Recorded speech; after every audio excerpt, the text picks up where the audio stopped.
د ایران تلویزیون خوږو او معززو مینوالو سلام او مینه مو منئ په دې هیله چې ټول ملګري او مینوال به راته ښه او صحتمنده وي. ملګرو لکه څرنګه تاسو ته معلومه د افغانستان پرله پسې په 19 کلن نړیوال جام کې ماتې وخوړې، خو اصلي لاملونه یې څه دي او کوم منفي نکات دي چې دوی باید هغې ته متوجه شي. دغه ویډیو کې مو بشپړ معلومات راخیستي دي، خو دغه معلوماتو ته د iran.com ویب سایټ کتنه کړې ده او موږ یې دلته تاسو ته وړاندې کوو. نو تاسو هم کولی شئ په iran.com کې ښایسته او په زړه پورې معلومات ترلاسه کړئ. افغان 19 کلنو کرکټ ملي لوبډلې نړیوال 500 ورځ جام کې پیل په بری وکړ، خو دغه دوی بریاوې ټول د 2 یا 3 لوبغاړو برکت وو. دا چې د افغان 19 کلنو کرکټ ملي لوبډلې روزونکي رئیس احمدزي ویلي و چې د نړیوال جام سیمي فاینل پورې تللی شي او تر اتلولۍ اټکل کېده، خو خبره پورته یعنې برعکس شوه. دې لوبډلې پیل ډېر ښه وکړ. کوربا لوبډله د سویلي افریقا یې ماته کړه، ورپسې دویمه لوبه کې عربي متحده اماراتو ته ماتې ورکړه، له کاناډا سره یې لوبه بېپایله شوه. افغان لوبډله له لومړي پړاو څخه دویم پړاو ته له 5 نمرو او مثبت 2.927 نیټ رنز سره دویم پړاو یعنې کوارټر فاینل ته لاړه. له پاکستان سره لوبه او د افغانانو هیله. له پاکستان څخه د لوبې ګټل ځکه افغان لوبغاړو ته اسانه ښکارېدل چې 2019 میلادي کال کې د اسیا تنکیو ځوانانو جام سیالیو او د اسیا جام سیالیو کې 2 ځلې افغان لوبډلې پاکستاني لوبډله ماته کړې وه. په 2019 میلادي کال کې افغان لوبډلې له پاکستان په لوبه هم ګټلې وه او اتلولي له 19 کلنو کم عمره افغان لوبډلې ګټلې وه. نو د تېرې جمعې پر ورځ د پاکستان خلاف کوارټر فاینل سیالۍ کې ځکه افغانو هیلې ډېرې تازه او غوړېدلې وې چې افغان لوبډله دا لوبه ګټلی شي. دلته علتونه شته چې ولې افغان لوبډلې پاکستان ته لوبې وبایللې. لومړی دا چې افغان لوبډله په 2019 میلادي کال کې پاکستان مات کړی، هغه وخت له افغانستان 19 کلنو کرکټ لوبډلې سره د مجيب الرحمن، قیس احمد، نوین الحق، اکرم علي خیل، رحمان الله ګربز، عظمت الله عمرزی، بهیر شاه محبوب او یو شمېر نور پیاوړي لوبغاړي وو. بل په 2013 میلادي 19 کلن 500 ورځ جام کې افغان لوبډلې څلورم مقام اخیستی و او له استرالیا څخه یې په سیمي فاینل یعنې ما په لوبه کې ماتې خوړلې وه. په 2013 میلادي نړیوال جام کې افغان لوبډلې نیوزیلینډ ته 310 منډې هدف ورکړی و چې ګربز او ابراهیم زدران پکې له 100 منډو بره منډې ملګرتیا په اوپننګ کړې وه. په مقابل کې نیوزیلینډي کرکټ لوبډله په 107 منډو ټوله وسوځېدله. مجيب الرحمن او قیس احمد څلور ویکټې اخیستې وې. یو لوی علت دا هم کیدای شي چې اوسنۍ 19 کلنو کرکټ لوبډلې لوبې وبایللې چې خورا پیاوړي لوبغاړي پکې نشته.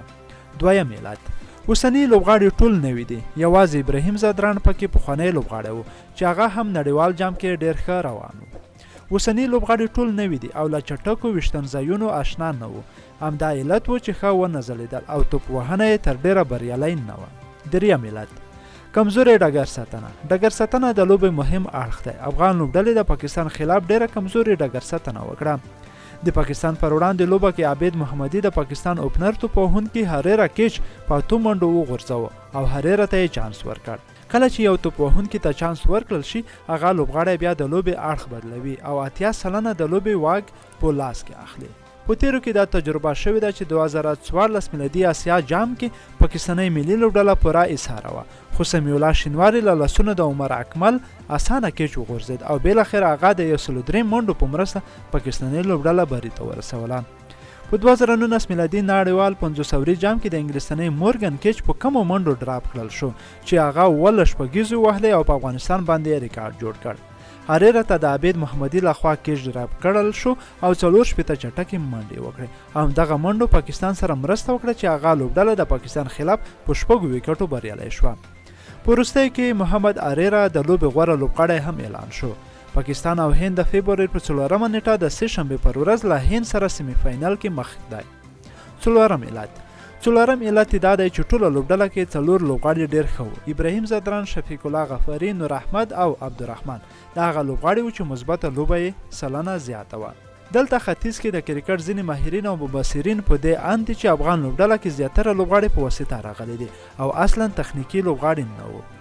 ودان مینوال وایي چې باید سلیکشن سم شوی وای.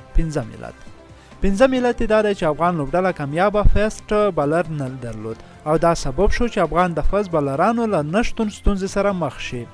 دا چې د افریقا پیچونه تیز دي او نو فاست بالران پرې بریالي دي، خو دا چې شفیق الله غفاري پرې بریالی و علت یې دا و چې هغه د افریقا وکټې زیاتې وغورځولې نسبت اسیایي لوبډلو ته د نورو وچو لوبغاړي سپین بالران سم نشي لوبولی او فز بالران ښه لوبوي خو دا چې پاکستاني لوبډله بریالی شو او د افغان سپین بالرانو زهر په کار ونه کړ نو مطلب دا چې اسیا په کچه هند او پاکستان سپین بالران ښه لوبوي او دا چې پاکستان خلاف لوبه کې افغان لوبډلې ډیره تکیه په سپین بالینګ و نو ځکه د وکټو په اخیستلو بریالی نشول د کرکټ بورډ سلیکشن کمیټې ته مشوره اوس ماشاءالله په افغانستان کې پیاوړي ماهر مسلکي او با تجربه لوبغاړي زیات دي نو د غوروي کمیټه باید هغه لوبغاړي په لوبډله کې واخلي چې نهایت تکړه او فطري وړتیا ولري غوروی باید شفاف وشي غوروي او سلیکشن باید د متوازن وشي بلران الاونډران توپوهونکي او سپین بلران باید ښه دقیق او متوازن انتخاب شي ډیره مننه ملګرو چې تر پایه سره پاتې شوئ له حوصلې مو بیا هم